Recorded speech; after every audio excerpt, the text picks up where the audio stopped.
আমার ভাইরা, কাল হাসরের ময়দানে বিচারের দিনে বিচার কার্য যখন শেষ হয়ে যাবে, এক দল যাবে জান্নাতে, আরেক দল যাবে জাহান্নামে।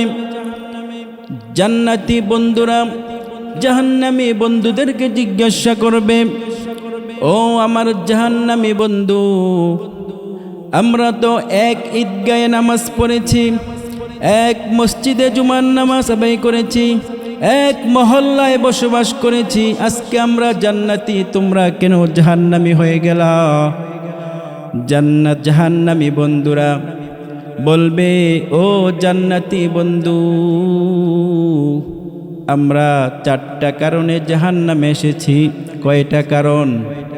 4টা কারণে জাহান্নামে এসেছি। 1 নম্বর কারণ বলবে, ক্বালু লাম নাকু মিনাল মুসাল্লিন।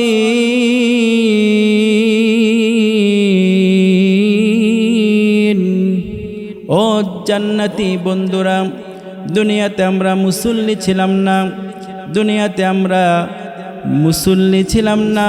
মসজিদে যখন আজান হইতো তখন বন্ধু তোমরা আজান হওয়ার সাথে সাথে মসজিদে চলে যেতে, আবার যখন ফজরের নামাজ শেষ হইতো, জোহরের নামাজের পরে আজান হওয়ার পরে সাথে সাথে তুমি মসজিদে চলে যেতে, আবার আসরের নামাজের আজান হলে মসজিদে চলে যেতে।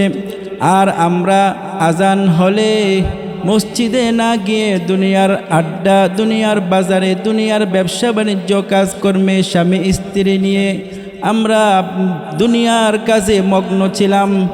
আমরা মসজিদে যাইতাম না, মুসল্লি ছিলাম না, এই কারণে আমরা জাহান্নামে এসেছি।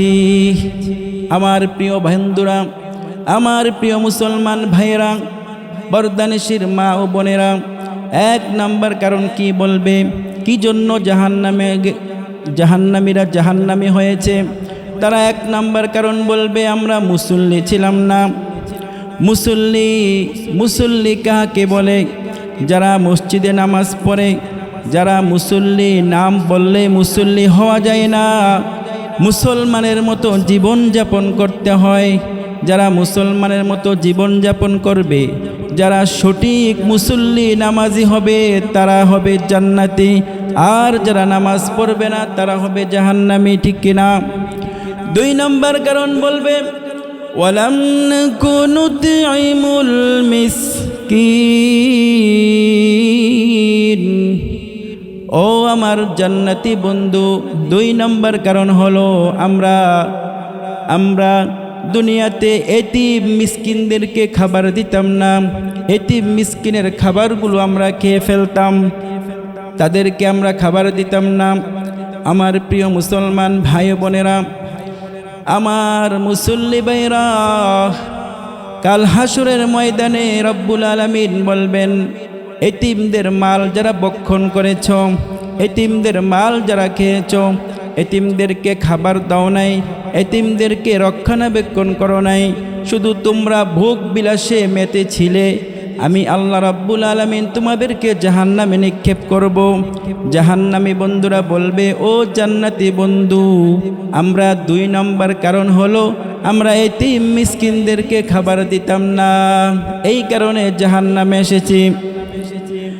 3 নম্বর বলবে, ওয়াকুন্না নাখুদু মাআল খাইদিন।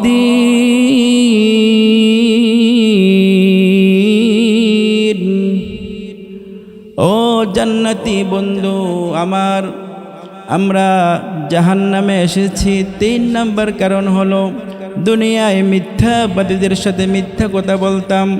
যারা সবসময় মিথ্যা কথা বলতো, মিথ্যাবাদীদের সাথে চলাফেরা করত, আমরা মিথ্যা কথা বলতাম, মিথ্যাবাদীদের সাথে জীবনযাপন করেছি। সুগুলখুর মিথ্যাবাদী, একজন আরেকজনের নামে মিথ্যা কথা বলে, একজন আরেকজনের নামে মিথ্যা কথা বলে ঝগড়া লাগিয়ে দিয়ে মারামারি, কাটাকাটি, হানাহানি তৈরি করে দিয়েছে। তাদের সাথে আমরা সঙ্গ দিয়েছি, এই কারণে আমরা জাহান্নামে এসেছি। আমার জান্নাতি বন্ধুরা, এই 3টা কারণে আমরা জাহান্নামে এসেছি। 4 নম্বর কারণ হলো ওয়াকুন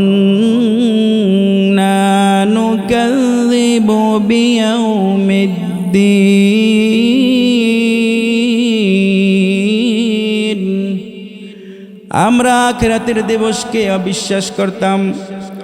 আমরা বলতাম মাটির মানুষ, মাটির দিলে মানুষ যখন মারা যাবে তখন মাটি দেওয়া হবে, ওই মাটি খেয়ে ফেলবে, আর দুনিয়ার আখিরাত নাই, পরকাল নাই।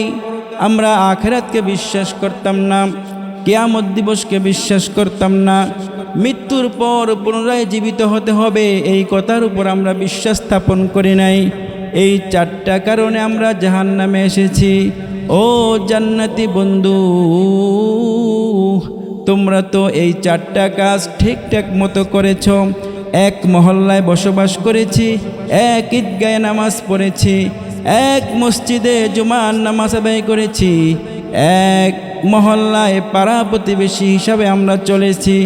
এই চারটা কারণে আমরা জাহান্নামী হয়ে গেলাম, আর তোমরা এই চারটা কাজ মেনে চলেছ, সেই জন্য জান্নাতি হয়েছ।